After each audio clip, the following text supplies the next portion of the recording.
Hey everyone, it's been a few weeks again since I've posted. The reason I haven't, things have been a little bit busy, but more so these last couple of weeks, things have just been a little bit strange. There's been another outbreak of COVID in Phnom Penh in Cambodia, and this one seems bigger than the other ones. They've actually had their first officially recorded deaths from COVID in Phnom Penh, and so the response from the government has been pretty strong. Schools are closed, we're online, businesses and things, like a lot of them, if they're even open, they put a line across where they're at and won't let you in. And there's fines set up for if you don't wear a mask or if you actually set up a meeting and have people over. There's like a whole set of things you can get fined for not complying with government COVID restrictions. On the other hand, there are some vaccines here that are available, the AstraZeneca from India, Oxford, that thing, and then also one from China, the Sinopharm. And right now for expats, you can sign up on a registration list, and choose which one you want, and then I think we're supposed to find out about when we'd actually get vaccinated. But so given all these things that are happening, and the different guidelines we have to follow, just haven't been out very much. I generally go from my home, sometimes I'll go to my Khmer study if I'm not doing online. I go and I have my mask and everything on, and then I'll go directly to school. I'll do my online classes from Dove, but none of my other coworkers are really at Dove. Everyone's working from home. I just go there because my books are there. I have a little some good internet connection. Right now I'm actually at MCC in one of the offices. It's the weekend, so no one's here, and I had to get special permission to come in. It's nice to work from here though, for a couple hours each day on the weekend, because the internet connection is very good and it doesn't go off when the power goes out, because that is the other thing that's been happening. I guess this is common during hot season. It's just kind of there were more power outages than I'm used to before, but I guess during hot season when people are running AC and all these things, that happens fairly often. So it's nice to work here because if the power goes off, the internet still works. Yeah, hot season is here. So low is probably about 85, and then high is creeping up.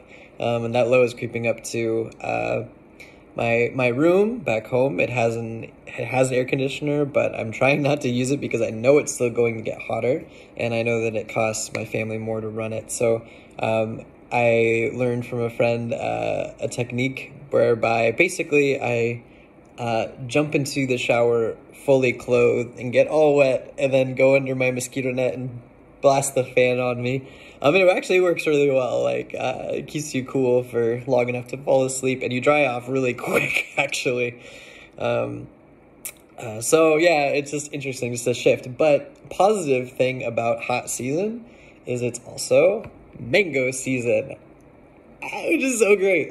And I'm learning so much about mangoes. Did you know there's not just one type of mango? There's many types. There's unripe mangoes that are kind of sour and well, they are what they are. They're unripe, right? There's ones that are kind of in between sweet and ripe. And these ones, I guess this one is one of those that it actually doesn't taste as good when it's fully ripe.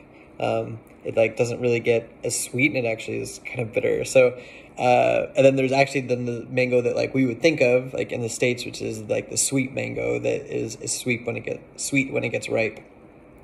Paim. That is the Khmer word. So anyway, so it's fun. So hot season, but also mango season, where there's just so many around, and people bring them in places in bags. They're just bags full of mangoes. It's really great. So yeah, that's mostly an update from me right now.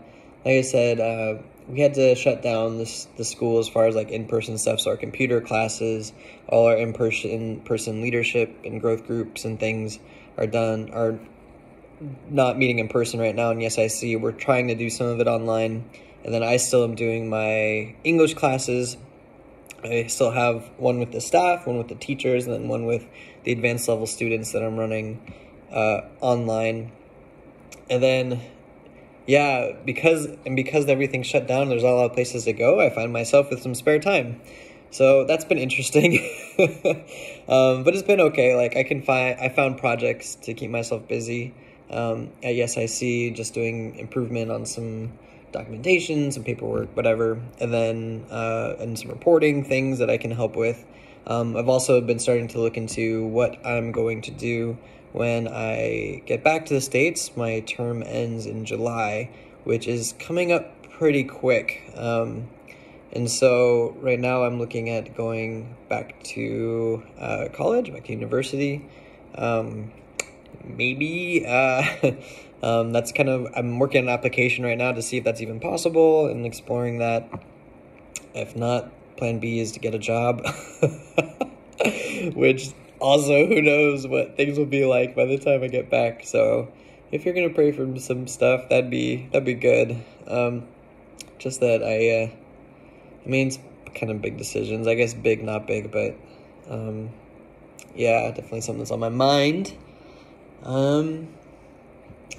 Yeah, I think that's it right now. At least I can't think of it. Oh yeah. So it was actually my birthday this last week. I'm 30. Crazy, right? 30. And it was really cool. Two of my coworkers actually took me out to eat. We ate burgers, which is kind of a big thing here, because the burgers aren't cheap here. So they're like normal price for what they'd be in the US, but they're very expensive for what food is here. So they took me out for burgers, which was really good, and they were really good. We went to a place that was actually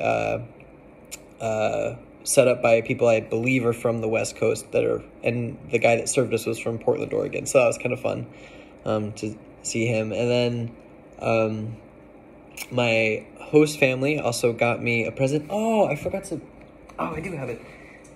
So one of the presents they got me was a Krama, which is it's a national symbol in Cambodia of peace and other things, but it's like a scarf, but it's thinner, and they use it for everything. So use it to mop up sweat, mop up spills. They use it to carry babies. They use it to keep them in the shade. They use it to it's just a very versatile thing. And yeah, my family got me my own grandma, which is great. And then a friend back in the States also got me some brownies that my family then surprised me with. Yeah, they put candles in the brownies and stuff, but they kept the brownies outside the house to keep it a surprise for me. And then they were kind of melted by the time they came in because there was so much butter and stuff in them, and they had caramel. Oh, so good. Because brownies are also not a common dessert you would have, right? And then even later, a day after my birthday, I was at a men's group kind of training, and they brought me cake, which was really cool. It was really for me because not a lot of people eat cake here. Sweet, solid snacks aren't as much of a thing as sweet drinks. And so yeah, it was, I don't know, it was very thoughtful. It was very nice. And so yeah, sorry, I should rephrase it. It's not that no one likes sweet snacks, but it's just cake isn't as big of a thing. It's definitely a foreigner thing. I feel it's fair saying that. Yeah, it was a nice birthday. Felt celebrated, felt good. Yeah, and I think it was really the best that could be done underneath the current restrictions of everything that's happening. So yeah, things are going okay. Otherwise, we just kind of continue plodding along. I'll try to post again soon. Thanks, guys. Miss you. Hopefully see you soon.